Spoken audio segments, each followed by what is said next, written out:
terms of categories, because I agree that Spencer's is largely seen as FMCG food, necessities kind of retail. Right. And you're comfortable with that positioning? I mean, yeah, like I said, we're a food first retailer and we like being that. But what's good is also that our customer realizes that we also sell more things than just food. And they understand that there are certain categories outside of food where we are really good at our destination and certain categories where we aren't. So for example, if you're trying to buy LED TVs, you may not necessarily get the best. Exactly, you won't think of us first.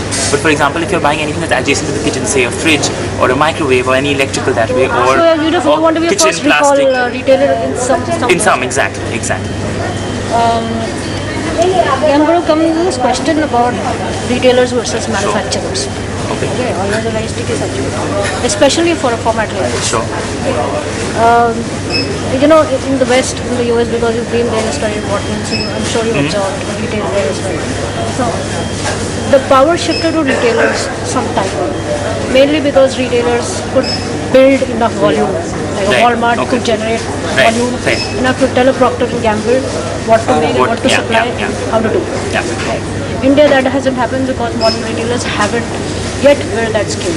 Exactly. Like modern trade is less than 10%, right? So you don't have the bargaining power that someone in the West would have, because it's all modern trade. Are you still having sticky issues with people like P&G and HO? No, we're not having any issues with them, and I think we're very happy with them. They coordinate very well with us, and we coordinate very well with them. So it's a mutual understanding. So their supply chain, everything is it's good. I mean, yeah. But do you see overall in a big picture kind of way as a trend? I mean, as a trend, it's only improving because modern trade shares increase, even though it's increasing only by 1% or 0.5% every year, it's still increasing, right? And so therefore, even FMCG companies, their acceptance to modern trade is increasing, and their coordination and cooperation is increasing, and so I think it's all going well. Enough collaboration. There's so much more room to collaborate. Data sharing, customer insight. So we've actually started doing that with a couple of FMCG providers, data sharing and working with them. I don't want to comment on who. But yeah, so it's just about the beginning where we've just about started. We're trying to see what data makes sense, how it would work, and all of that, and we're trying to get into this in a very larger way as well. But I really want to understand, it's been about 10, 12 years that FMCG food, modern retail started making profits. But nobody's yet been able to build scale in a country of this size. Right. Food and FMCG is everybody buys things. You don't buy jeans, you buy food. Yeah, exactly. So there's a huge room. Why hasn't anybody been able to build that kind of scale yet? No, I mean, I think everyone is trying to build scale, but also what's happened with modern trade is, I think we're all, all of us, all the different retailers, we're all going through a learning phase where you try lots of different things, some work, some don't work, and the Indian market responds differently, and different parts of India respond differently to the same thing. So I think everyone sort of, I believe a couple of years ago, maybe I think after Lehman Brothers, everybody became also a little cautious. Yeah. I think after that, after the downturn, I think the economy per se, not economy, but consumer sentiments are not as great per se. And secondly, I would also say about 4 or 5 years ago, all the retailers were like, oh, we should just scale up. Stores, and everyone was like 200, 300, 500 stores every day. And exactly, and everyone opened that, and then they realized that is not necessarily the best way. So then everyone went through this consolidation phase, which is I think now sort of everyone's coming towards the end of that consolidation phase. And I think after that, people will have their models back and will start expanding it. Okay, now let's. And I think then your question to scale will come. I mean. Yeah, I know. I assume those are because some of the costs are totally unviable for any retailer. Especially real estate. Yeah.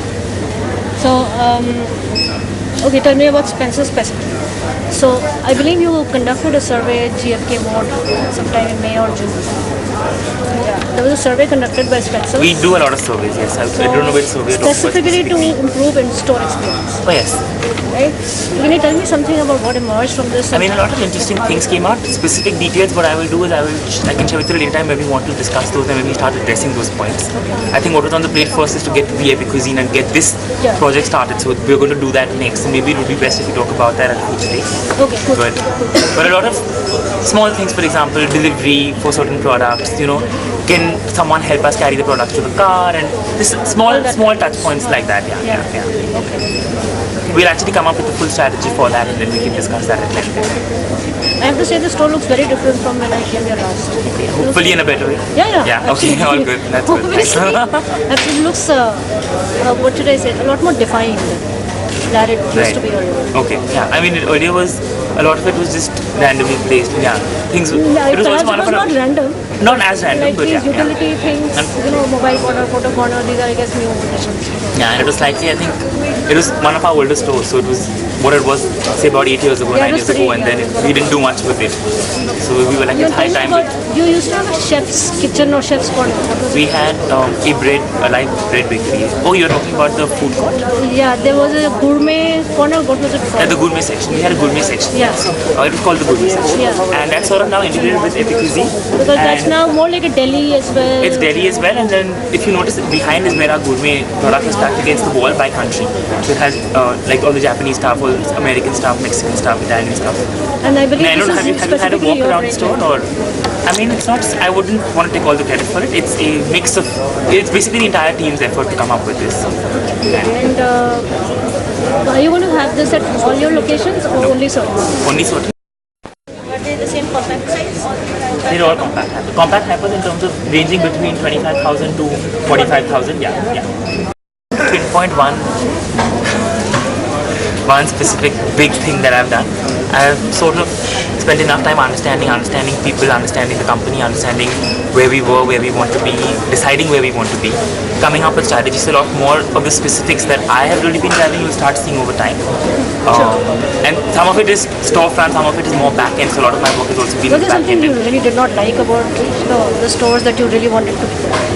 I mean, there were a lot of things. For example, just the way we do price communication in the store. You can already see the new price communication that we rolled out. The prices you can trust with Super Save and 50% discount. It wasn't very clear. Exactly. So that was one of the things. The other was this product display and the way you shop. There was no category adjacency that we followed. And now, if you actually go around, there are small things like that which you sort of see, which actually help the shopper. So more from the consumer point of view, there were a lot of things. Yeah, it makes navigation easier. Yeah.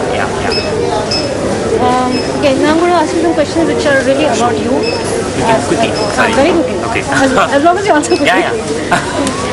Tell me which is your favorite business brand. Business brand. Any a company, retailer, could be anything. And tell me why. Somebody you really admire as a brand. As a brand, I think I really admire Apple. And this may be a cliched answer, but I guess Apple. I'm a big Apple fan that way. So I think they just keep coming up with new products. They always delight the customer, and I think what they do even in their stores is they have this element of discovery. So every time you're walking around, you find something new, and what is really good is you can actually interact with the product. So I guess some inspiration there in terms of making this whole experience more experiential, More engaging. More engaging, exactly. And a retailer that you particularly admire. a retailer that I particularly admire. I think one of the retailers I really admire is Trader Joe's in the US. And I think why is because they've actually taken a lot of private label in food and pre-packaged, ready-to-eat homemade replacements, and they've done a phenomenal job with it. And just the way they run their stores and the sheer amount of products they have in even a very small store. So you can go to any Trader Joe's and you'll always find something that you're looking for, and you'll find enough of it. And their customer service is a whole new level as well. So. Your degrees are in economics and finance, I think. I mean, it's an economics degree focusing or concentrating in finance, marketing, and management. Okay, but a lot of retail is actually about psychology. Yes, so I actually did a couple of, if you want to do academic this thing, I actually did a couple of psychology courses as well. No, I'm just asking you. I don't mean like degree. I just mean that it's really about psychology. It is, I agree, I completely agree. It's all about psychology, and some things just defy logic. Yeah, exactly. Yeah. I agree with you. Yeah. Okay, so you are this heir to this massive whatever. You started actually pretty much at the top. Isn't that a huge pressure for you? I mean, like I said, it was a challenge, and because where do you go from here? Won't you get bored in like 5 years? no, I don't think I would get bored, but I think as a group there's enough of other things that I could also do. But I would definitely, I think retail, because I'm so interested and so passionate about it, wouldn't bore me definitely. Okay, I have one question which I forgot, just about private labels. Okay. So tell me how that is moving, which categories are doing well So at private label, at this point private label for us is not that big, but we want to increase it, and the category we're looking to increase it is definitely apparel. At this point, Oh really? Not food?